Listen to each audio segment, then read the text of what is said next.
Assalamualaikum warahmatullahi wabarakatuh. Perkenalkan, saya Syifa Larasati Hairunisa dari kelas 10G, nomor absen 34. Di video kali ini saya akan membahas materi tentang hardware, software, firmware, perakitan, dan instalasi.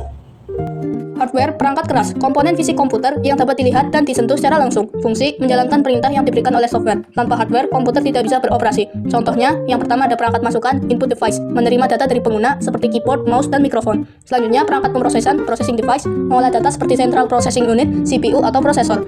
Selanjutnya, perangkat keluaran, output device, menampilkan hasil pemrosesan data seperti monitor, printer, dan speaker. Yang terakhir, penyimpanan, storage device, menyimpan data seperti hard disk drive dan solid state drive.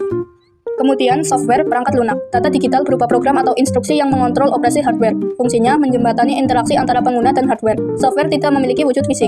Contohnya, sistem operasi OS, perangkat lunak dasar yang mengelola sumber daya hardware. Contohnya, Windows, macOS, dan Linux.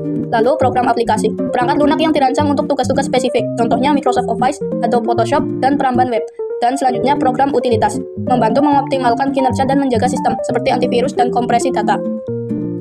Firmware, pengguna, manusia yang menggunakan, mengoperasikan, dan mengelola sistem komputer. Fungsinya, komponen terpenting yang mengendalikan hardware dan software. Tanpa firmware, perangkat tercanggih sekalipun tidak akan berfungsi. Contohnya, operator mengoperasikan komputer sehari-hari, programmer merancang dan membuat software, teknisi merakit dan memperbaiki komputer. Kemudian, perakitan komputer, proses menyusun dan menyatukan berbagai komponen hardware komputer agar dapat berfungsi sebagai satu kesatuan.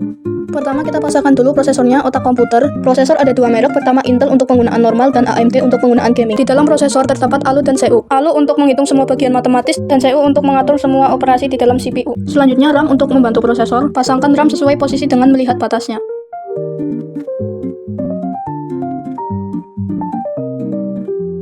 Lalu pasangkan heatsink, kipas pendingin prosesor.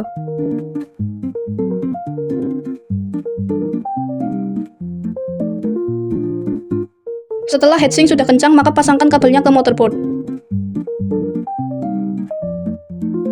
Setelah itu, pasang kabel power supply pada motherboard. Kemudian masukkan kabel power dan kabel SATA pada hard disk. Fungsi kabel SATA yaitu untuk mentransfer data dan kabel power untuk mentransfer daya. Hard disk ada yang besar untuk komputer dan kecil untuk laptop. Fungsi hard disk yaitu untuk menyimpan data permanen pada komputer. Selain itu, masukkan juga kabelnya ke motherboard pada port SATA. Dan yang terakhir, instalasi komputer. Proses pemasangan perangkat lunak ke dalam komputer yang sudah dirakit, dimulai dari sistem operasi. Proses singkatnya yaitu, pertama, persiapan. Siapkan media instalasi, flash drive atau DVD yang berisi sistem operasi misalnya Windows. Kedua, pengaturan BIOS atau UEFI. Ubah urutan booting agar komputer membaca media instalasi terlebih dahulu. Ketiga, memulai instalasi. Ikuti panduan di layar untuk memilih bahasa, format, disk, atau instalasi.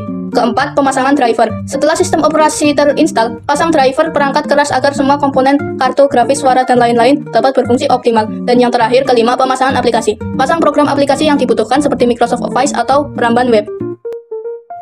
Kesimpulannya yaitu, hardware adalah komponen fisik komputer, software adalah instruksi atau program digital, perakitan adalah proses menyatukan hardware, dan instalasi adalah proses menyiapkan software agar berjalan di hardware tersebut. Keempatnya saling bergantung untuk membuat sistem komputer berfungsi optimal. Sekian video dari saya, mohon maaf jika ada kesalahan kata. Wassalamualaikum warahmatullahi wabarakatuh.